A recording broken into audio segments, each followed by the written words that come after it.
ngủ nhà tiếng Anh. Để có con thầy của tôi, ông mà bắt nó vô, ông mà bắt là hầu đó ông trẻ lắm, ông mà bắt ông thầy đó hiện bây giờ là ông cũng có Sydney này. Bây giờ gặp ông tính toán tôi cũng nhắc lại câu chuyện đó. Ông mới dạy tiếng Anh, mà tôi nhớ cái kia tiếng Anh hầu cái quyển đó là của Blur đó, từ đọc thì what is Jack is boy person này kia. Tôi nói cái tiếng gì kỳ cục kìa.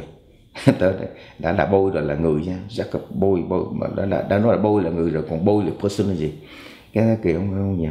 Tôi có tiếng kỳ cục mà từ cái ông giặc nói ông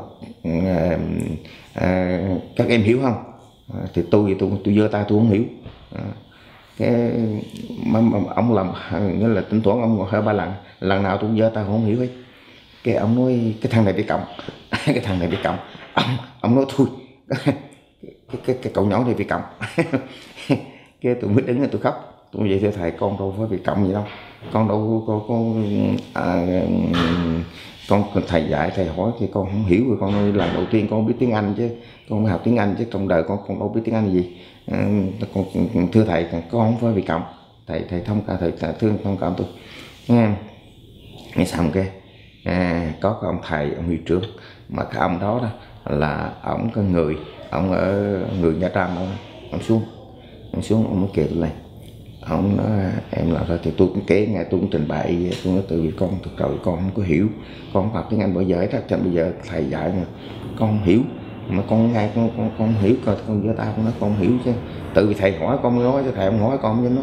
Ông nói thôi con về con học đi. Thế rồi sau đó tôi gặp ông, tôi chào ông, tôi thưa thầy, con tự hào của con với anh mà nhà con nghèo không đâu được học, còn mấy cái anh bạn con sở với anh ấy là tự vì trước khi anh vô cái trường này là anh có học trường tư, trường Chính Hưng á, còn con chưa học. Thì lúc đó tôi học từ cái thằng mà nó học với tôi trong Việt Minh á, nó là con Trợ Hải, ông già nó là thầy dạy, thì nó là dở toán, mà tôi thì tôi là giỏi toán.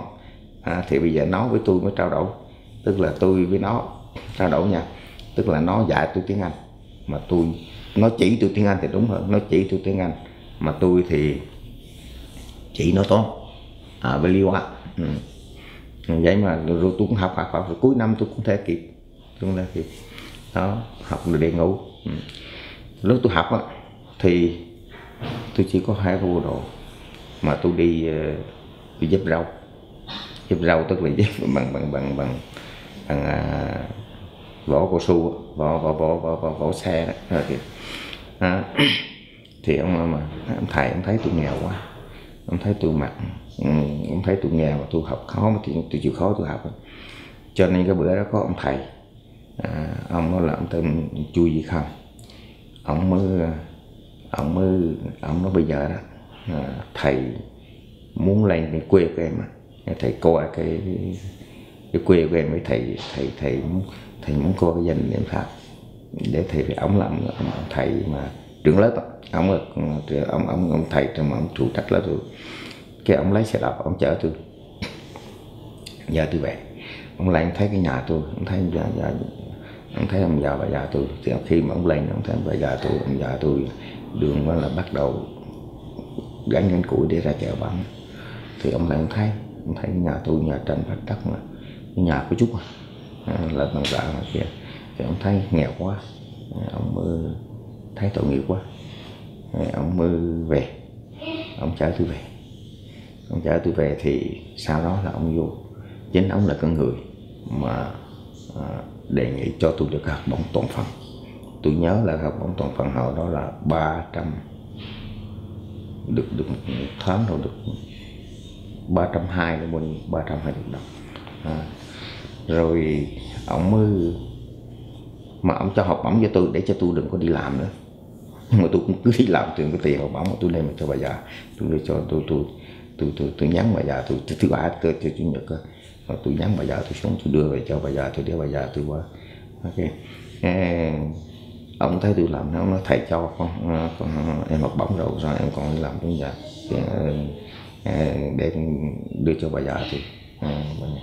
Cái tội nghiệp nó cũng dẫn tôi ra, ông mai cho tôi 2 bộ đồ, rồi ông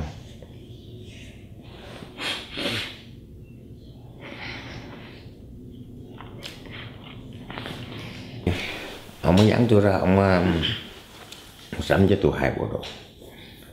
Với ông dẫn tôi tới cái nhà sách đó, ông mua cho tôi mấy sách toán với sách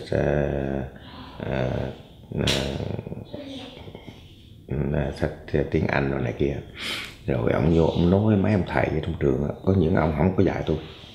Ông nói ông lên đích thành ông lên coi cái nhà ông thấy nghiệp nó nghèo quá, tội nghiệp quá. Thành ra trong trường người nào cũng thấy tôi, cũng có những thầy ông không có dạy mà ông có rất là thương tôi. Để tôi học thì cũng một phần tôi cố gắng, tôi nói mà hai nữa tôi cũng có khiếu về toán với lý hóa, cho nên tôi học. Thì tôi mới cứ mỗi tháng là sắp học một lần. Thì tôi đứng trong lớp thì tôi đứng có tháng thì tôi đứng nhì, có tháng là tôi đứng 3, có tháng là tôi đứng 4. Mà nghĩa là cái tôi không có đứng nhất được, mà tôi chỉ đứng nhì, đứng 3, đứng 4 là khá nhẹ.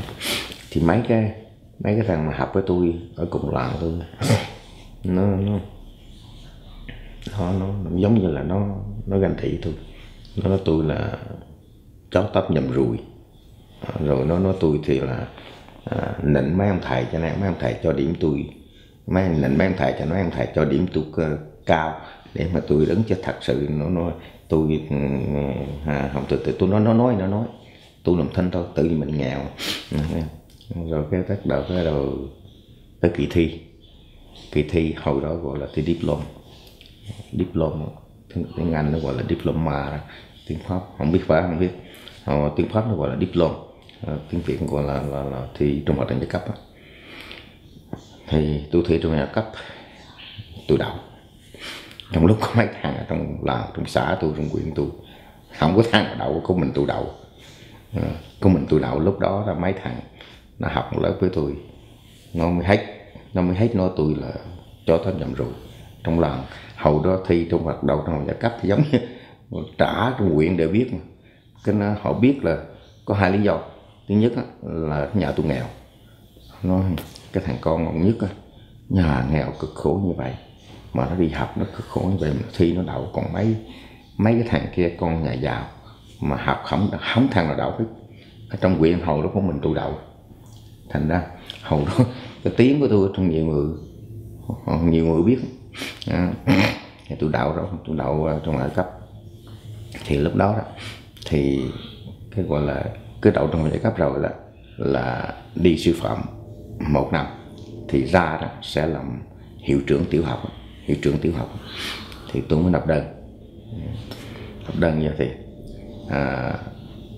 Ở trong Quy Nhơn phải vô Quy Nhơn học, mà hồi đó là học sư phạm thì được học bổng là 900 một tháng.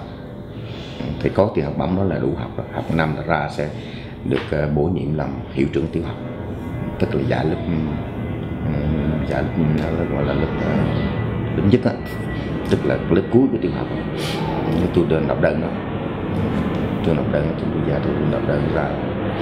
Thì đơn trong Quy Nhơn lúc đó cần tuyển là 40 học sinh sư phạm đó, nhưng mà nộp đơn có 34 đứa. Nên tôi nộp thì cái ông thầy đó là ông thầy luyện đó, ông là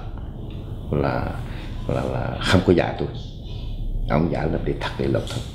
Nhưng mà tại vì ông thầy Kham đó ông nói với ông thầy Tôn đó, ông nói là tôi nghèo khổ, thành mấy ông thầy trong trường không dạy tôi, nhưng mà nhiều người cũng thương tôi.